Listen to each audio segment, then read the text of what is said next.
ಅದು ಬೇಸರವಾಗ್ತದೆ. ಆ ಬೇಸರ ಅಸತ್ಯ ವಿಚಾರ ಎಂಬುದು ಗಂಡನಿಂದಲೂ ಆಗಿರಬಹುದು, ಗೆಳತಿಯರಿಂದಲೂ ಇದ್ದಿರಬಹುದು, ಸಂಬಂಧಿಕರಲ್ಲೇ ಇದ್ದಿರಬಹುದು.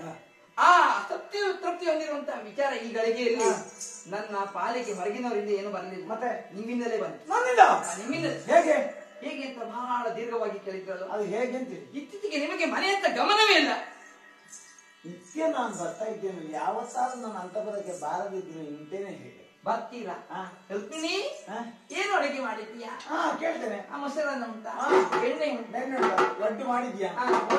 ಹೋಳಿಗೆ ಉಂಟಾ? ಕೃಷ್ಣನಿಗೆ ಸಂತೃಪ್ತಿ ಕೊಡುವಂಥದ್ದು, ಕೃಷ್ಣನಿಗೆ ತೃಪ್ತಿ ಕೊಡುವಂತದ್ದು ಕೃಷ್ಣ ಕೇಳ್ತಾನೆ. ಹೌದು, ನೀವು ಅದನ್ನೇ ಕೇಳು. ಅಷ್ಟು ಕೇಳಿದ್ರಿ, ನಿಮ್ಮ ಮನಸ್ಸಿಗೆ ತೃಪ್ತಿ ಬರುವುದಾಯ್ತು, ವಿಶ್ರಾಂತಿ ಪಡೆದು ಹೊರಟಾಯ್ತು. ಮತ್ತೆ ಯಾವ ವಿಚಾರಕ್ಕಾದ್ರೂ ನೀವು ಮನ ಕೊಟ್ಟದುಂಟ? ಅಂದ್ರೆ ಈ ವಿಚಾರಕ್ಕೆ ಮನ ಕೊಡುದಿಲ್ಲ ಯಾಕೆ? ಜವಾಬ್ದಾರಿ ತಕೊಂಡೋಳು ನಾನಿದ್ದೇನೆ. ನೀ ಯಾವಾಗ ಸ್ಮರಿಸಿದರು ಆ ಬರುವಂತ ಗಳಿಗೆ ಆ ಕ್ಷಣವೇ ನಿನ್ನಲ್ಲಿ ನಾನು ಎದುರಿನಲ್ಲಿ ಇರ್ತೇನೆ. ಕೃಷ್ಣನ ಹೌದಾ? ಮುಖ್ಯವಾದ ವಿಚಾರ ಒಂದು ಗಂಡನಲ್ಲಿ ಹೇಳಲಿಕ್ಕೆ ಇರ್ತಾರೆ. ಹೌದಾ? ಹೇಳುವ ಹೊತ್ತು ಹತ್ತಿರಕ್ಕೆ ಬರುವಂತ ಹೊತ್ತಿಗೆ ಯಾರಾದ್ರೂ ಒಬ್ರು ಇರ್ತಾರೆ. ಮತ್ತೆ ನಮ್ಮ ಸಂದರ್ಶನಕ್ಕೆ ಮತ್ತೆ ಇನ್ನೊಮ್ಮೆ ಯಾವ ಗಳಿಗೆ ಬರ್ತೀರ ಆ ಗಳಿಗೆ ತನಕ ನಾನು ಕಾಯ್ಬೇಕು ಅಲ್ವಾ?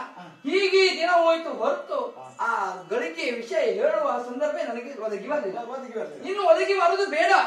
ಏಕಾಂತದಲ್ಲಿ ಇರುವಂತಹ ಗಳಿಗೆ ಸಭೆಗೆ ಬಂದು ಹೇಳುವ, ಸಭೆಗೆ ಬಂದು ಮಗನ ಜೊತೆ ಹೇರಿಕೊಂಡು ಬಂದೆ. ಇಲ್ಲಿ ಮಾತನಾಡಿಕ್ಕಿರೋದು ನನ್ನ ವಿಚಾರ. ನನಗೆ ಏನಾಗ್ಬೇಕು? ಮದುವೆ ಆಯ್ತು, ಮಕ್ಕಳಾಯ್ತು, ಮುಂದೆ ಇದ್ದವರಿಗೆ ಅದು ಮಾರ್ಗದರ್ಶನ ಬೇಡ. ಮುಂದೆ ಇದ್ದದ್ಯಾ ನಮ್ಮ ಪ್ರೀತಿಯ ಮಗ ಮದನ ಇತ್ತೀಚೆಗೆ ಏನ್ ಮಾಡ್ತಿದ್ದಾನೆ?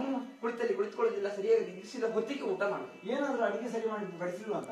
ನನ್ನ ಭೋಜನ ರುಚಿಕರವಾಗಿ ಹೇಗೆ ಮಾಡಬೇಕು ಸರಿಯಾಗಿ ಸಿದ್ಧವಾಗಿಸಿ ಆತನಿಗೆ ದೊಡ್ಡ ಬಟ್ಟಲಿನಲ್ಲಿ ಬಳಸಿ ಕೊಡುತ್ತಾನೆ. ಆರೋಗ್ಯವಾಗಿದ್ದಾನೆ. ಆತನ ಮನದ ಯೋಚನೆ ಬದಲಾವಣೆ ಏನಂತೆ? ನಮ್ಮ ಮನೆಯಲ್ಲಿ ಶುಭ ಕಾರ್ಯ ಆಗ್ಬೇಕು.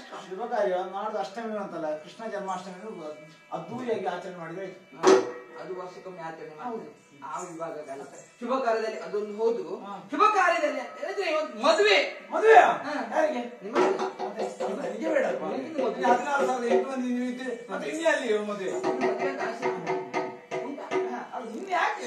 ಯಾಕೆ ಕೂದಲದ ಆ ಕಡೆಯಿಂದ ಗಿಡ ಬಿಡಿಯಾಗಿದೆ.